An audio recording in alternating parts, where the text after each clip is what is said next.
नमस्कार। कैसे हैं आप सब लोग। पिछली वीडियो में नैनो की सीरीज़ हमने शुरू की थी। उसमें आपको नैनो के फर्टिलाइज़र के उपयोग के बारे में बताया कि कैसे इसका प्रयोग करें। आज हम इस वीडियो में ये बताने वाले हैं कि नैनो फर्टिलाइज़र का प्रयोग करने में क्या क्या सावधानी रखनी चाहिए, और नैनो फर्टिलाइज़र के ही क्यों, बाकी के जो फर्टिलाइज़र हैं उसमें भी क्या सावधानी होनी चाहिए। पहली बात नैनो फर्टिलाइज़र की। देखिए, नैनो फर्टिलाइज़र का जाहिर सी बात है कि इसका पत्तों पर छिड़काव किया जाता है, मिट्टी में नहीं दिया जाता, ज़मीन में नहीं दिया जाता। तो जब छिड़काव किया जाता है तो छिड़काव करने की अवस्था क्या होगी। कहीं ज़्यादा तेज़ धूप तो नहीं है, कहीं बरसात तो नहीं है, कहीं हवा तो नहीं चल रही। इन सारी बातों का भी ध्यान रखना पड़ता है। तो पहली बात यह है, जो सबसे इम्पोर्टेंट है, कि नैनो यूरिया का छिड़काव आप ऐसे समय करें, आप ये अनुमान लगा लें, अंदाज़ा लगा लें कि नैनो यूरिया के छिड़काव के बाद में कम से कम 4-5 घंटे तक पानी बरसात नहीं हो। यदि 6 घंटे, 4 घंटे, 5 घंटे भी बरसात नहीं होती है तो नैनो यूरिया पत्ती के अंदर चला जाता है, वो एब्जॉर्ब हो जाता है। तो एक तो ये बात है, खासकर कब, बरसात के समय में ऐसा दिन देख लीजिए। और ऐसा दिन किसान अपने आप अंदाज लगा लेता है कि पानी नहीं गिरेगा। बाकी तो परमात्मा के ऊपर है, कभी भी कुछ भी हो सकता है। लेकिन नैनो यूरिया के छिड़काव के बाद में तत्काल पानी गिरने से इसकी जो क्षमता है उस पर ठीक प्रभाव नहीं पड़ता। कम से कम 5-6 घंटे पानी नहीं गिरना चाहिए, पहली बात। दूसरी बात, कभी कभी हमारे किसान भाई नैनो यूरिया के घोल में कोई दूसरी चीज़, नीदानाशक, कीटनाशक भी मिला देते हैं। मिलाइए, लेकिन सावधानी यहाँ ये रखनी है कि जो आप मिला रहे हैं वो क्या इसके मिलाने के लिए अनुकूल है। उसके लिए जार टेस्ट होता है। एक गिलास में पानी में दोनों की थोड़ी थोड़ी मात्रा, एक गिलास में नैनो यूरिया ले लीजिए, नैनो डीएपी ले लीजिए, जो भी आप इस्तेमाल कर रहे हैं, और उसमें मिलाने वाले जो भी रसायन है, नीदानाशक है या कीटनाशक है, उसकी ले लीजिए 2, 4, 5, 10 बूंद। यदि ये दोनों मिल जाते हैं और मिलने के बाद में घोल में कोई तब्दीली नहीं होती है, उसका कलर ठीक रहता है, सामान्य रहता है, उस जमता नहीं है, इसका मतलब वो पास है। इसको जार टेस्ट बोलते हैं और आप इसका प्रयोग कर सकते हैं। बिना जार टेस्ट किए हुए किसी भी रसायन को नैनो यूरिया की टंकी में मिलाने से आपका नुकसान हो सकता है, और आप कहेंगे कि नैनो यूरिया फ़ायदा नहीं किया या नैनो डीएपी फ़ायदा नहीं की। ये ज़रूरी है। जब अत्यधिक पानी होता है उस समय जो बोरी वाला यूरिया है, बरसात के समय की बात हो रही है, उस समय उसका भी इस्तेमाल नहीं किया जाता।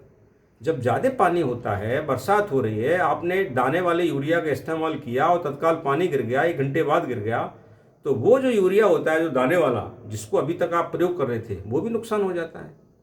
तो ऐसा नहीं है कि नैनो यूरिया का ही नुकसान हो सकता है बरसात में। बरसात में तो दाने वाले यूरिया का भी नुकसान हो जाएगा, वो भी फायदा नहीं करेगा। तो इन सब चीज़ों का ध्यान रखना चाहिए। जहाँ तक तेज धूप की सवाल है, तो एकदम टीका टीक दोपहरी में भी इसका इस्तेमाल न करो, थोड़ा सा मध्यम धूप हो, अच्छी बात है। अगर गर्मी के दिन है तो ऐसे समय में छिड़काव करो कि वो पत्तों में आसानी से ऑब्जर्व हो जाए और ज़्यादा उड़े भी नहीं, ज़्यादा एक से उसका जो लिक्विड है वो कुछ देर तक रहे। तो ज़्यादा तेज़ धूप में भी नहीं करना है।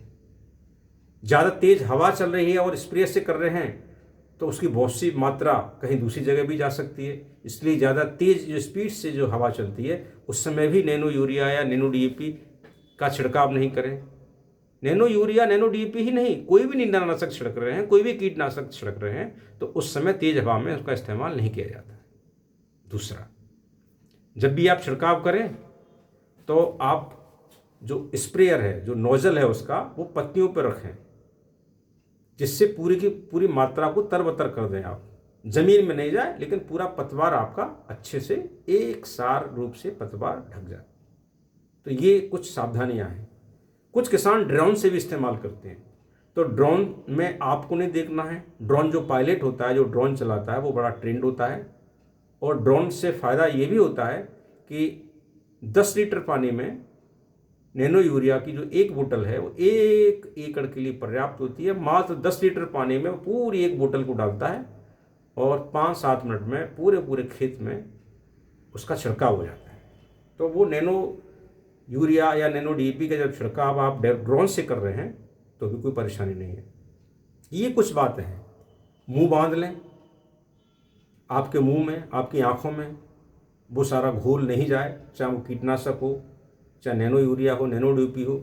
तो उनका, यद्यपि nano urea, nano DAP chemical नहीं है, ये जहर नहीं है, इससे कोई नुकसान नहीं होने वाला, लेकिन एहतियात के तौर पर क्यों हम ऐसा करें कि हम मुंह या हाथ, मुंह नहीं बांधें, नाक को नहीं ढकें, आँखों को तो खुला रहने के बाद में अपने को मास्क लगा लेना चाहिए। तो ये कुछ बातें हैं। बाकी नैनो यूरिया पर्यावरण का हितैषी है, नैनो डीएपी पर्यावरण हितैषी है और इसको पौधों पे ही देना है। जब छोटी फसल होती है, कभी कभी किसान क्या है, छोटे से 2 पत्ते आए हैं और नैनो यूरिया का छिड़काव कर देते हैं या नैनो डीएपी का छिड़काव कर देते हैं, तो उससे उनको वांछित लाभ नहीं मिलता है।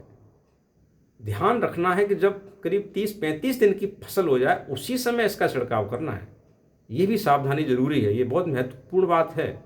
छोटी फसल, छोटी अवस्था में नैनो यूरिया का छिड़काव करने से पत्तों पे तो कम मात्रा जाएगी, पूरी मात्रा कहाँ जाएगी? मिट्टी में जाएगी और मिट्टी में ये काम नहीं करेगा। तो ये बातें हैं। तो नैनो यूरिया के बारे में, नैनो डीएपी के बारे में कि छिड़काव करते समय कौन कौन सी सावधानी रखनी है, कोई इसमें विशेष बात नहीं है। आप इसका बढ़िया छिड़काव करें और ये आज हर किसान इसका प्रयोग कर रहा है और नैनो यूरिया का प्रयोग करके आप फसलों के उत्पादन बढ़ा सकते हैं और अपने पर्यावरण को भी अच्छा बना सकते हैं। धन्यवाद। ये वीडियो आपको कैसा अच्छा लगा, कितना अच्छा लगा? यदि आपको ठीक लगे तो आप दूसरों को भी भेजिए, चैनल को सब्सक्राइब करिए, लाइक करिए। नमस्कार।